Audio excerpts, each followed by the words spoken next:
Hello दोस्तों, आपके अपने चैनल नवजगत में स्वागत है। आज के इस वीडियो में प्रयागराज में घूमने वाले जगह के बारे में बताने वाला हूँ। चलिए शुरू करते हैं। नंबर 1, त्रिवेणी संगम। हिंदू धर्म में 3 सबसे महत्वपूर्ण नदियों का मिलन त्रिवेणी संगम कहलाता है। यह प्रयागराज में घूमने के लिए सबसे लोकप्रिय और पवित्र स्थानों में से एक है और अक्सर धर्म के कुछ महत्वपूर्ण मेलों और त्योहारों की मेजबानी करता है। संगम में गंगा, यमुना और सरस्वती नदियां मिलती हैं। इस क्षेत्र की लोकप्रियता के कारण प्रयागराज के पूरे शहर को कभी-कभी संगम भी कहा जाता है। हर 12 साल में इस स्थान पर कुंभ मेला आयोजित किया जाता है, जबकि हर 6 साल में अर्ध कुंभ का आयोजन किया जाता है।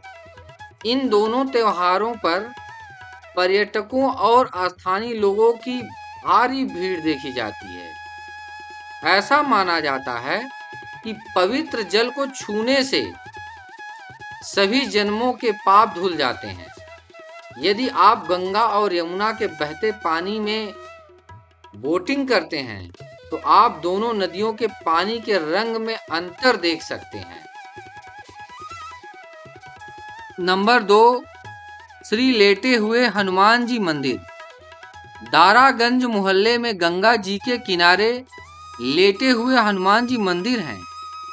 यह कहा जाता है कि संत समर्थ गुरु रामदास जी ने यहाँ भगवान हनुमान जी की मूर्ति स्थापित की थी। माना जाता है हनुमान जी की यह विचित्र प्रतिमा दक्षिणाभिमुखी और 20 फीट लंबी है। माना जाता है कि यह धरातल से कम 6-7 फीट नीचे है। संगम नगरी में इन्हें बड़े हनुमान जी, किले वाले हनुमान जी, लेटे हनुमान जी और बांध वाले हनुमान जी के नाम से जाना जाता है। यहाँ के बारे में ऐसा कहा जाता है कि लंका पर जीत हासिल करने के बाद जब हनुमान जी लौट रहे थे तो रास्ते में उन्हें थकान महसूस होने लगी, तो सीता माता के कहने पर वह यहाँ संगम के तट पर लेट गए। इसी को ध्यान में रखते हुए यहाँ लेटे हनुमान जी का मंदिर बन गया। नंबर 3, आनंद भवन। यह एक ऐतिहासिक गृह संग्रहालय है जिसमें जवाहर तारामंडल भी है। यूरोपीय फर्नीचर और कुछ चीन के सामानों को मोतीलाल नेहरू ने इस हवेली को सजाने और मूल स्वराज भवन की प्रतिकृति देने के लिए मंगवाए थे। 1970 में जवाहरलाल नेहरू की बेटी इंदिरा गांधी द्वारा हवेली को भारत सरकार को दान कर दिया।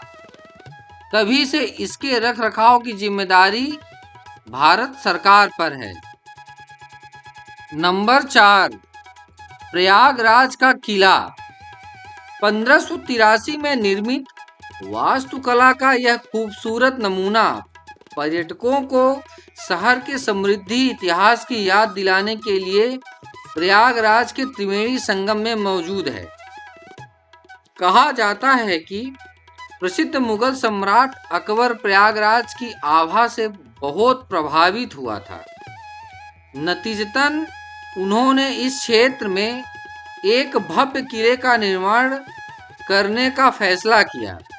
यह किला क्षेत्र के हिंदुओं के लिए एक पवित्र वृक्ष अक्षयवट को कवर करने के लिए बनाया गया था।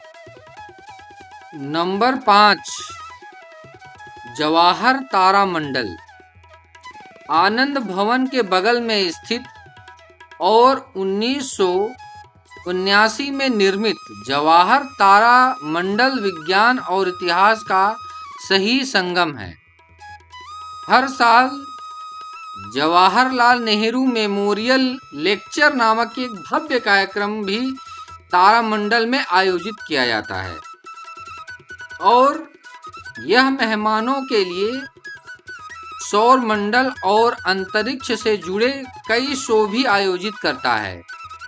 प्रयागराज में रहते हुए कुछ समय तारामंडल में अवश्य बिताएं। ग्रहों की चाल के बारे में जानने के लिए आप यहाँ के किसी भी शो में भाग ले सकते हैं। नंबर 6, अशोक स्तंभ। गुप्त युग का एक महत्वपूर्ण अवशेष प्रयागराज स्तंभ मौर्य सम्राट अशोक द्वारा स्थापित कई स्तंभों में से एक है। बलुआ पत्थर से निर्मित इस संरचना में चौथी ईसा पूर्व और 17वीं शताब्दी के समुद्रगुप्त और जहांगीर युग के शिलालेख हैं। हालांकि प्रयागराज किले को इसी मूल जगह से अशोक प्रयागराज किले में स्थानांतरित कर दिया गया है, जो कि वर्तमान में सेना की भूमि है। Number 7, Chandrashekhar Azad park.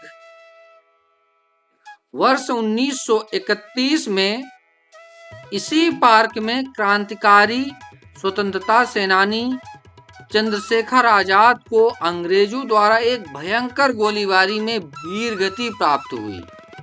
आजाद की मृत्यु 27 फरवरी 1931 में 24 साल की उम्र में हो गई थी। नंबर 8, नवीन यमुना सेतु नैनी ब्रिज। नवीन यमुना सेतु प्रयागराज की उपलब्धियों में से एक है। इसकी छवियों से इस सेतु के उत्कृष्ट वास्तुकला का बोध होता है।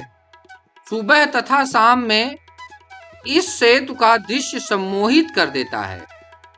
नवीन यमुना सेतु, जिसे नैनी ब्रिज के नाम से भी जाना जाता है, भारत के सबसे लंबे केबल वाले पुलों में से एक है। यह यमुना नदी पर उत्तर दक्षिण दिशा में स्थित है। नंबर 9, इलाहाबाद केंद्रीय विश्वविद्यालय। इलाहाबाद विश्वविद्यालय की स्थापना 23 सितंबर 1887 में हुई थी तथा यह भारत के चौथे सबसे पुराने विश्वविद्यालयों में से एक है। नंबर 10, खुसरो बाग। लुकरगंज में स्थित खुसरो बाग प्रयागराज के सबसे लोकप्रिय पर्यटन स्थलों में से एक है। खुसरो बाग की संरचना में आप मुगल वास्तुकला को देख सकते हैं। खुसरो बाग में 3 शानदार ढंग से डिजाइन किए गए बलुआ पत्थर के मकबरे हैं, जो शाह बेगम, खुसरो मिर्जा और निथार बेगम सहित मुगल राजघरानों को श्रद्धांजलि देते हैं। ये सभी अकबर के बेटे जहांगीर से संबंधित थे। ये बाग अमरूद के पेड़ों और गुलाबों के एक विस्तृत सुंदर बगीचों से सजा हुआ है। यह प्रयागराज में घूमने के लिए सबसे खूबसूरत जगहों में से एक है।